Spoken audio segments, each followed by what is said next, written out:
from the NewsChannel 5 Network and Out and About newspaper, this is Out and About Today. Sponsored by the Tennessee Performing Arts Center.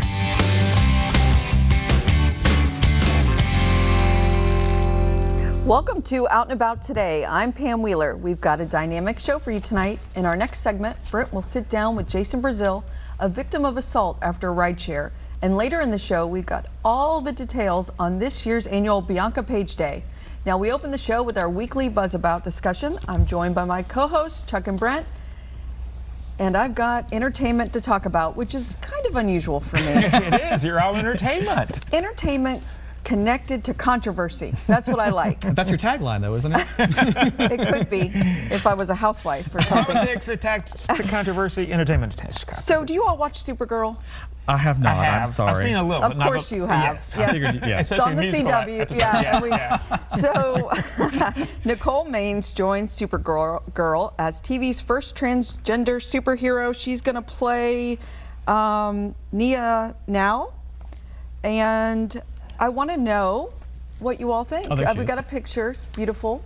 She is just, yeah, she's gorgeous. I think she will fit perfectly in there. Have you seen the episodes with her in it, or I have she hasn't come on It yet, doesn't right? start till October. Right. Okay, it doesn't start till October. Yeah, she's just been cast, and I guess they're going to... But when you look at the rest of the cast, I mean, it's a gorgeous cast, and she'll... Well, she fits right in. Yeah. I mean, and it's nice to have that her, that community represented in such a way. I mean, that's as a superhero, no less. I know, and it so this was announced recently, and it comes on the heels of Scarlett Johansson bowing out of a movie, and that movie is called Rub and Tub. And when it was announced that she was cast in it, there was a lot of chatter about it.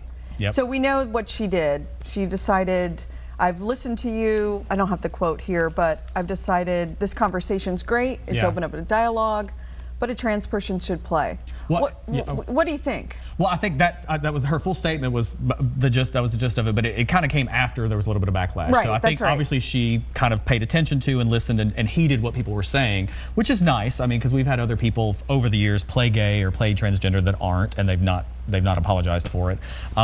I don't know. I kind of have mixed feelings about it. As an actor, not me personally, but as someone who's knows actors, it is part of their job and roles to assume the identities of other people. Now, should there be a fair shake? Probably. I mean, you're shaking your head. How do you feel the same way? Yeah, kind of torn?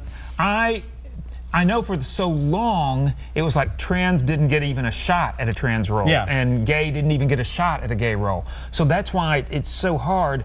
But I don't think that you should only cast trans and trans roles, gay and gay roles, because then you're only going to cast straight and straight roles. Right. So as a gay actor, if I wanted to play a straight role, then it limits what I can do. So, but I do feel like the sensitivity needs to be there to give them a big shot and not say, oh no, we need a big star or something. But here's what I think.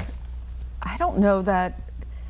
So is the movie going to be made for sure? It's on hold now. It's on hold, and if Scarlett Johansson played it, the story would be told, and that story, that message, would be heard by so many more people. And is that not maybe, I'm asking, I kind of feel this way, more important to get more people connected to a trans story than have a trans person play the trans character and not as many people see it? Well, I think that goes kind of directly back into, why do you cast stars in movies to get people to see them that are fans of those people? Yeah, we talk about that. Brokeback, whatever other movie. Call Me By Your Name.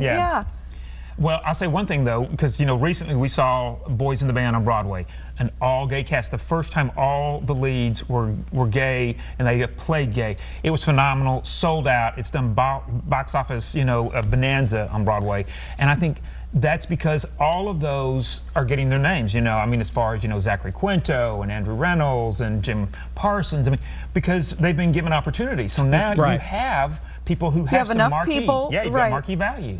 And so maybe could I extrapolate off that and say, well, maybe then we need to give those trans actors opportunity to get to that marquee value, because if you don't give them the opportunity, they're doing that on the show Pose right now. Well, exactly, Pose, and then of course what's her face on Orange Is the New Black. So there's a few of them out there doing it.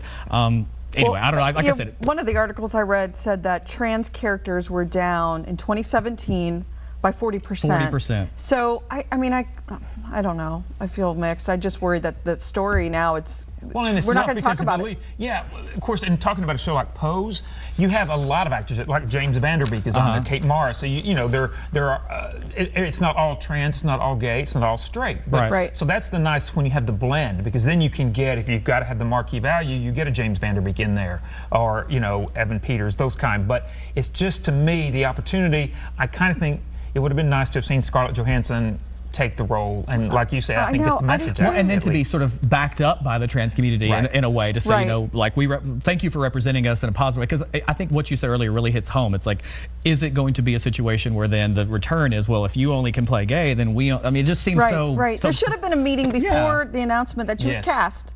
And then something done, profits going to somebody, and everybody would have been happy. Yeah. I'll make a phone call. We only have a minute and a half, and I want to talk about Kathy Griffin because she is making a comeback. Oh, look, there she is. We got a picture. Her new tour is Laugh Your Head Off World Tour. We know about a year and a few months ago, she launched. She put out a video holding a severed Trump head, and then she just tanked. Right. Yeah, Now she went abroad, did a bunch of shows, is back. She's not playing Nashville now. Are you happy to see this? Is it like the underdog coming back? Were you a fan before? Would you go to her show? Well, that's a lot of questions. Yeah, you just go first, talk a little bit about. Yes, I'm a fan. I did think that the Trump thing may have crossed the line, but that's what comedians do. It's okay. They can cross a line. Right. So I think she crossed it. She had a lot of backlash, but as anybody knows, there's nothing really, bad publicity. There's no such thing as bad publicity. It afforded her a vacation and a resurgence. Exactly. Or a comeback, now she gets to come back, and she is going to be hotter than ever. And I have a theory, because I've seen her, and I think we talked on this show. I've always seen her shows here in Nashville. We have 30 seconds. And I thought she got a little soft against celebrities. And now I think she became an A-list in a way. Right. Like she would talk about her best BFF Cher, and now I think we're going to get that old. She has been scorned again by the celebrity world. Maybe now she'll come on the show. Yeah, there we go. Our show, Make the Ass Jug. All right, that's all the time we have. But don't go away. When we come back, we'll hear from Jason Brazil, victim of a terrible beating after a rideshare. You won't want to miss the story. Stay with us.